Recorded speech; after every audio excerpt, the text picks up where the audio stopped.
जर मी असं म्हटलं की आधुनिक मानसशास्त्राची म्हणजे विशेषतः कॉग्निटिव्ह बिहेव्हिअरल थेरपीची सर्वात प्रगत तत्वे आजपासून जवळपास 400 वर्षांपूर्वी एका मराठी कवितेच्या 4 ओळींमध्ये लिहून ठेवली गेली होती, तर कदाचित यावर विश्वास ठेवणं कठीण जाईल. हो, म्हणजे कुणालाही हे सुरुवातीला थोडं अतिशयोक्तीच वाटेल. अगदी. पण आज आपण क्लिनिकल एन्झायटी किंवा डिप्रेशन आणि स्ट्रेस मॅनेजमेंट यांसारख्या शब्दांचा सतत वापर करतो. आणि यावर उपाय म्हणून जगभरातले मानसोपचारज्ञ ज्या पद्धती वापरतात ना, त्याचा मूळ गाभा 17व्या शतकात महाराष्ट्रात एका संताने अतिशय साध्या शब्दात मांडला होता. बरोबर. आणि म्हणूनच या सखोल चर्चेमध्ये आपण अशाच एका दुर्मिळ आणि विलक्षण साहित्याचं विश्लेषण करणार आहोत. नक्कीच.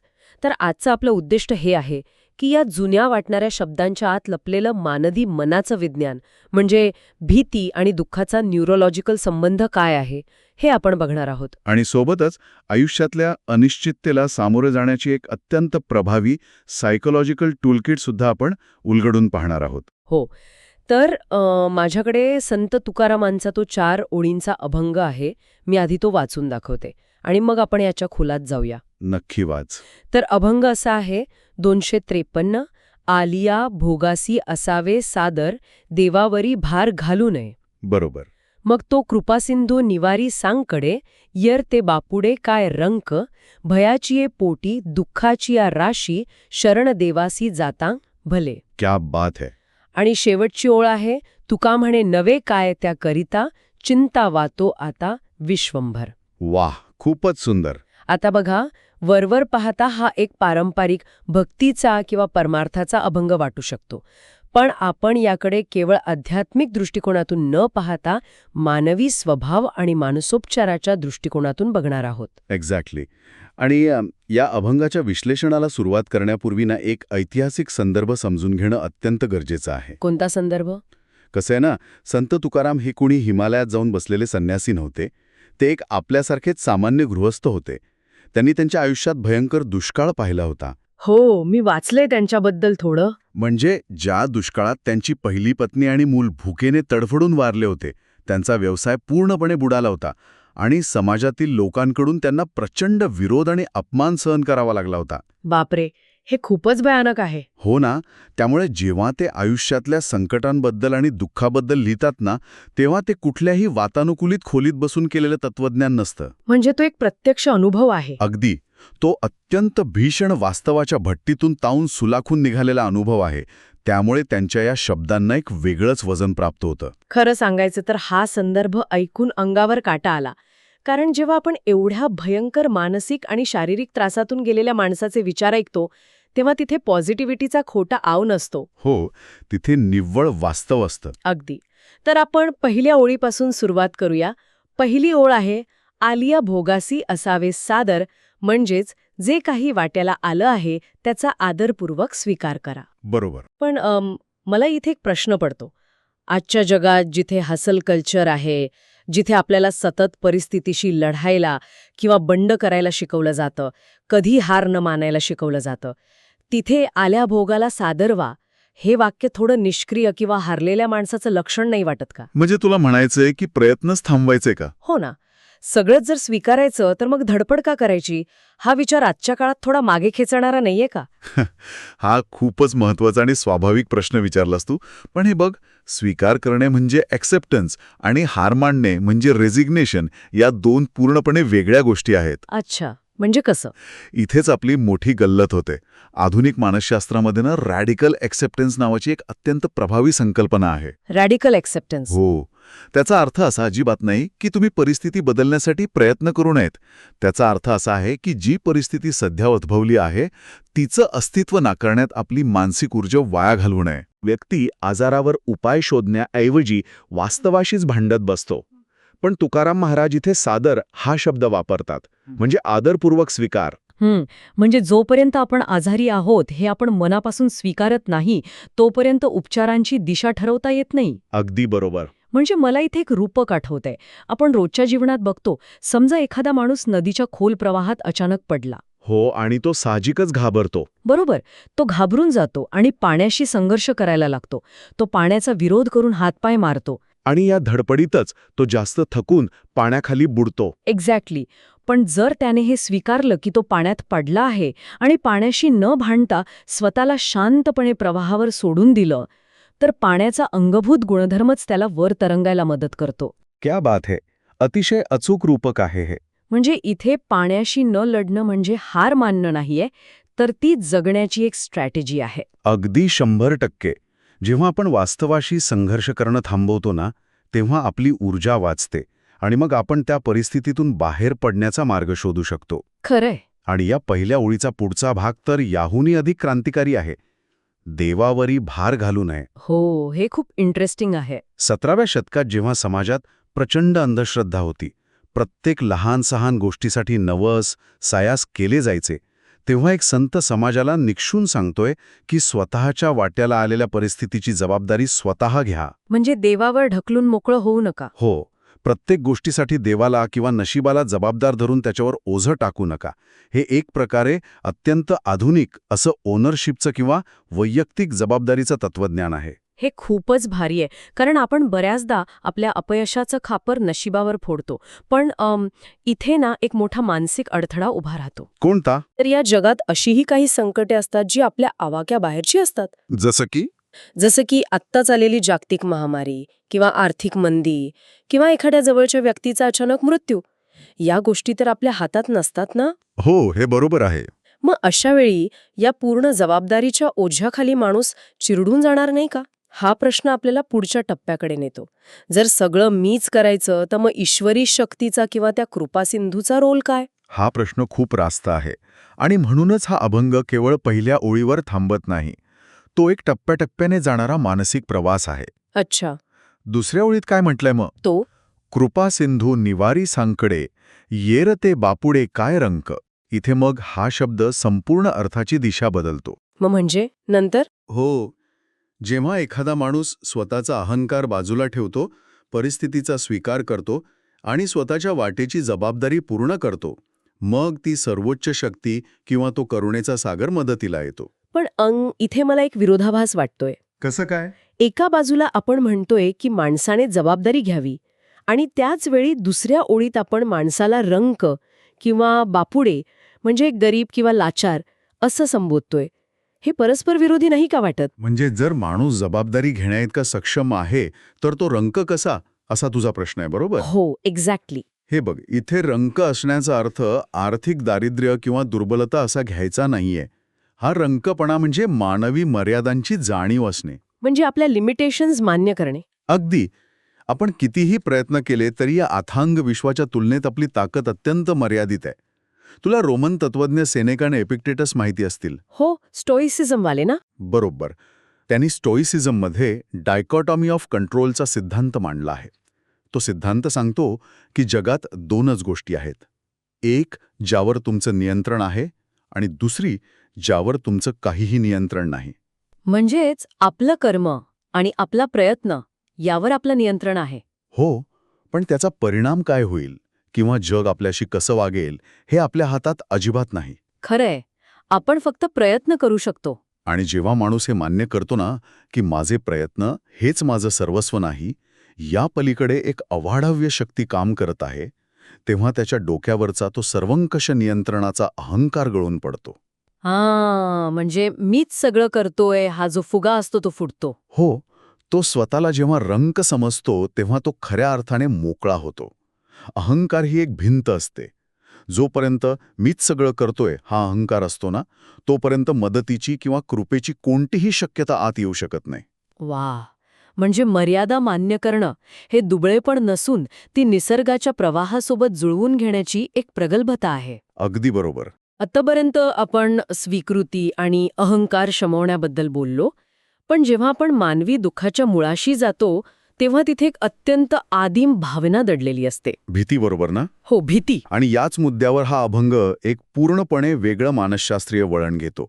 तिसरी ओळ आहे, भयाचीय पोटी दुःखाची आकाशी शरण देवाचीय जाता भले. बरोबर. आपण जर या ओळीकडे नीट पाहिलं तर ही ओळ निव्वळ तत्वज्ञान नाहीये. हां, हे थेट मानवी मेंदूच्या कार्यपद्धतीचं वर्णन आहे असं मला वाटतं. भीतीमधूनच दुःखाचे डोंगर कसे उभे राहतात. या अभंगाचा सर्वात शक्तिशाली आणि थेट आजच्या जगाशी जोडला जाणारा भाग आहे. म्हणजे आपण नक्की कशाला घाबरतो? प्रत्यक्ष संकटाला की ते संकट येईल या कल्पनेला? मला वाटतं कल्पनेला जास्त घाबरतो आपण. हो, उत्क्रांतीच्या प्रक्रियेत मानवी मेंदू हा धोका ओळखण्यासाठीच डिझाईन झाला आहे. पण ह्या मेंदूची एक मोठी त्रुटी आहे. ती कोणती? मिगडाला हा भाग जेव्हा धोक्याचा इशारा देतो ना, तेव्हा त्याला हे समजत नाही की समोर आलेलं संकट वास्तवातला एखादा हिंस्र प्राणी आहे की उद्या माझी नोकरी जाईल का हा निव्वळ विचार आहे. बापरे, म्हणजे मेंदूसाठी प्रत्यक्ष धोका आणि कल्पनेतला धोका यात काहीच फरक नसतो. अजिबात नाही. जेव्हा एखादी व्यक्ती भविष्यातल्या एखाद्या वाईट घटनेचा फक्त विचार करत असते ना, तेव्हा तिचा मेंदू शरीरामध्ये कॉर्टिसॉल, ॲड्रेनालिन यांसारखे स्ट्रेस हॉर्मोन सोडायला सुरुवात करतो. आणि शरीर फाईट ऑर फ्लाईट मोडमध्ये जातं. एक्झॅक्टली. संकट अजून आलेलं नसतं, कदाचित ते कधीच येणारही नसतं, पण ती व्यक्ती आत्ता ह्या क्षणी ते दुःख प्रत्यक्ष शरीरावर आणि मनावर भोगत असते. अरे वा, म्हणजे हीच ती अँटिसिपेटरी एन्झायटी. हो, आणि याच गोष्टीला तुकाराम महाराज भयाची ये पोटी दुःखाची आराशी असं म्हणतात. म्हणजे भीती हा असा एक आजार आहे जो प्रत्यक्ष संकटापेक्षा 1000 पटींनी जास्त दुःख निर्माण करतो. हे अगदी काळजात घुसणारं सत्य आहे. आपण आजच्या क्षणात जगतच नाही. बरोबर.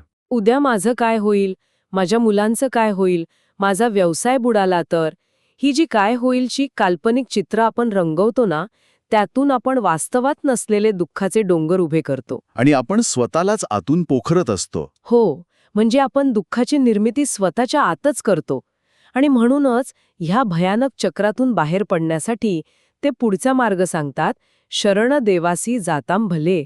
हो, इथे शरण हा शब्द खूप महत्वाचा आहे. आता मगाशी तुम्ही म्हणालात तसं शरण जाणं म्हणजे लाचारी नाही. मग मानसिक आरोग्याच्या संदर्भात या शरणागतीचा नेमका अर्थ कसा लावायचा? हे बघ, शरणागती किंवा सरेंडर ही भीतीवरची एकमेव अँटीडोट किंवा उतारा आहे. जेव्हा आपण प्रत्येक गोष्टीवर नियंत्रण ठेवण्याचा अट्टहास करतो ना, तेव्हाच भीतीचा जन्म होतो. कारण आपल्याला आतून कुठेतरी माहीत असतं की आपलं सगळीकडे नियंत्रण नाहीये. एक्झॅक्टली. शरण जाणं म्हणजे हा नियंत्रणाचा अट्टहास सोडून देणं. जेव्हा एखादी व्यक्ती म्हणते की माझ्या हातात जे होतं ते मी प्रामाणिकपणे केलं आहे, पण भविष्यात काय होईल हा निकाल मी त्या सर्वोच्च शक्तीवर किंवा निसर्गावर सोपवतो. म्हणजे मेंदूला आपण शांत करतोय. हो, मेंदूला एक स्पष्ट संकेत जातो की आता धोक्याची घंटा वाजवणं थांबव. याला मानसशास्त्रात कॉग्निटिव्ह रिफ्रेमिंग म्हणतात. Cognitive reframing. हो, तुम्ही तुमच्या चिंतेचं ओझं एका अशा शक्तीवर सोपवता जी तुमच्यापेक्षा अफाट मोठी आहे, आणि त्या क्षणी तो कॉर्टिसॉलचा स्त्राव थांबतो आणि माणसाला एक सखोल मानसिक शांती मिळते. हे खरोखरच अफाट आहे. म्हणजे आपण ईश्वराला शरण जाताय हे जगाला दाखवण्यासाठी नाही, तर स्वतःच्याच मेंदूला एका विनाशकारी लूपमधून बाहेर काढण्यासाठी हा मार्ग आहे. अगदी 100%. पण इथे एक व्यावहारिक प्रश्न उभा राहतो. मानवी मन कधीच रिकामं राहू शकत नाही असं म्हणतात. हो, ते तर आहे. जर आपण भीती सोडून दिली, जर भविष्याची चिंता करायची थांबवली, तर मग मनाला एका जागी स्थिर कसं ठेवायचं? मनाला काहीतरी खाद्य तर लागतंच ना? आणि मला वाटतं नेमक्या याच प्रश्नाचं उत्तर शेवटच्या ओळीत दडलंय.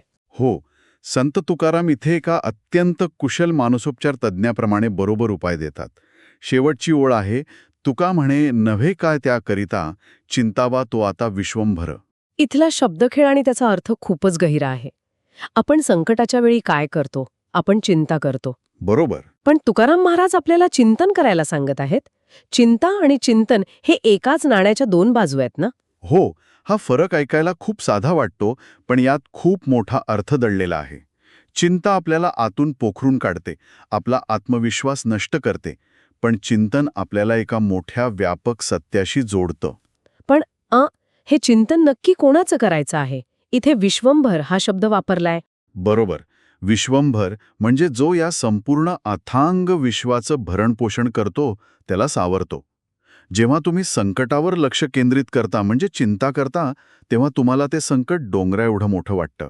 आणि आपण स्वतःला अगदी किटका समान लहान समजतो. हो, पण जेव्हा तुम्ही तुमचे डोळे त्या संकटावरून हटवून या अथांग विश्वाकडे, त्या विश्वंभराकडे लावता म्हणजे चिंतन करता, तेव्हा त्या विश्वाच्या विशालतेसमोर तुमचं संकट अत्यंत क्षुल्लक वाटायला लागतं. एका कणासारखं. अगदी.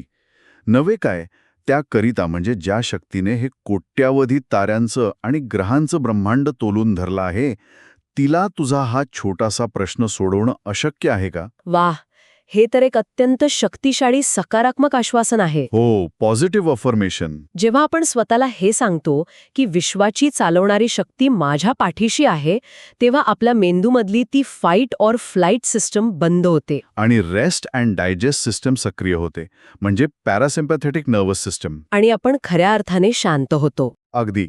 आणि हे काही आंधळेपणाने स्वतःला दिलेलं खोटं आश्वासन नाहीये बरं का. हा एक प्रकारचा अथांगतेचा अनुभव आहे, ज्याला आपण सेन्स ऑफ ऑ म्हणतो. सेन्स ऑफ ऑ? हो, जेव्हा तुम्ही स्वतःला एका मोठ्या रचनेचा भाग मानता ना, तेव्हा तुमचं वैयक्तिक दुःख किंवा हरण्याची भीती अर्थहीन होऊन जाते. आपण आपल्या अहंकाराच्या एवढ्या लहान कुपीत अडकलेलो असतो की आपल्याला आपलंच दुःख जगातलं सर्वात मोठं दुःख वाटतं. हो, आपण फार सेल्फ सेंटर्ड होतो. बरोबर. विश्वंभराचं चिंतन ही कुपी फोडून माणसाला एका मोठ्या अथांग आकाशात नेऊन सोडते. मला वाटतं या 4 ओळींच्या प्रवासातून आपण मानवी मनाच्या सर्वात गुंतागुंतीच्या प्रश्नांची उत्तरे शोधली आहेत. हो, नक्कीच. जर आपण या संपूर्ण प्रक्रियेचा एक एकत्रित आढावा घेतला तर हा एक स्पष्ट आणि तर्कशुद्ध सायकोलॉजिकल ब्लूप्रिंट आहे. अगदी बरोबर. सर्वात आधी आलिया भोगासी असावे सादर, म्हणजे वास्तवाशी न भांडता परिस्थितीचा रॅडिकल स्वीकार करणे. हो. त्यानंतर देवावरी भार घालू नये, म्हणजे स्वतःच्या कर्माची 100% जबाबदारी घेणे. मग येरते बापुडे काय रंक, म्हणजेच आपले प्रयत्न संपल्यानंतर स्वतःच्या मानवी मर्यादांची जाणीव ठेवून अहंकार सोडून देणे. क्या बात आहे. पुढे जाऊन भयाची ये पोटी, दुःखाची हा राशी, यातून कल्पनेत रंगवलेल्या भीतीचे दुष्परिणाम ओळखणे. आणि शेवटी चिंतावा तो आता विश्वंभर, म्हणजे भविष्याच्या चिंतेकडून मन वळून एका विशाल, सकारात्मक आणि आश्वासक सत्याचे चिंतन करणे. हे सगळं ऐकून असं वाटतंय की हा केवळ परमार्थाचा मार्ग नाहीये, हा जगण्याचा आणि मानसिक आरोग्याचा एक मास्टर क्लास आहे. निश्चितच. आणि विशेष म्हणजे हा मार्ग कोणत्याही एका धर्मापुरता किंवा विचारसरणीपुरता मर्यादित नाहीये. तुम्ही याला ईश्वराची भक्ती म्हणा, निसर्गाशी एकरूप होणे म्हणा किंवा आधुनिक सायकोलॉजिकल थेरपी म्हणा. हो, शब्द वेगवेगळे असले तरी मानवी दुःखातून बाहेर पडण्याचे जे मूळ तत्व आहे ते इथे अतिशय स्पष्टपणे आणि ठामपणे मांडण्यात आलं आहे. जाता जाता मला एका अत्यंत सखोल आणि कदाचित आपल्याला अस्वस्थ करू शकणाऱ्या एका विचारावर या चर्चेची सांगता करावीशी वाटते. कोणता विचार? आपण सुरुवातीला म्हणालोत की आलिया भोगासी, म्हणजे जे वाट्याला आलं आहे ते अटळ आहे. जर संकट अटळ आहेत, जर आपण भविष्यात काय होईल हे ठरवू शकत नाही, तर मग या विश्वात आपली भूमिका नक्की काय आहे? हा खूप मोठा प्रश्न आहे. आपले सगळे निर्णय, आपल्या आयुष्यातील घटना जर आधीच ठरलेल्या असतील, तर मग आपल्याकडे स्वतंत्र इच्छा किंवा फ्री विल नावाची गोष्ट खरंच अस्तित्वात आहे का? हा प्रश्न खरंच विचार करायला लावणार आहे. या प्रश्नाचं उत्तर कदाचित याच अभंगात दडलेलं आहे. आपल्या आयुष्यात काय घडेल, कोणतं संकट येईल, हा आपला फ्री विल नाही, पण जेव्हा ते संकट आपल्यासमोर उभं ठाकतं तेव्हा आपण त्याला कसा प्रतिसाद देतो. म्हणजे आपण रिॲक्ट कसं करतो? हो, आपण भीतीपोटी दुःखाचे डोंगर उभे करून स्वतःला संपवतो की त्याचा आदरपूर्वक स्वीकार करून त्या अथांग विश्वंभराचं चिंतन करत शांत राहतो. हा निर्णय फक्त आणि फक्त आपला असतो. बरोबर. परिस्थितीवर नियंत्रण नसणं ही आपली मर्यादा असू शकते, पण परिस्थितीला दिलेला प्रतिसाद हेच आपलं एकमेव स्वातंत्र्य आहे आणि तोच आपला खरा फ्री विल आहे. खूपच सुंदर विचार आहे हा. जेव्हा पुढच्या वेळी आयुष्यात अशीच एखादी अनपेक्षित, अस्थिर आणि अंधारी परिस्थिती निर्माण होईल, तेव्हा या 4 ओळींमधलं शहाणपण आपल्याला चिंतेकडून चिंतनाकडे जाण्याची दिशा नक्की दाखवेल. या सखोल चर्चेमध्ये आज सहभागी झाल्याबद्दल धन्यवाद. पुन्हा भेटूया अशाच एका नव्या आणि विचार करायला लावणाऱ्या सखोल संवादासोबत.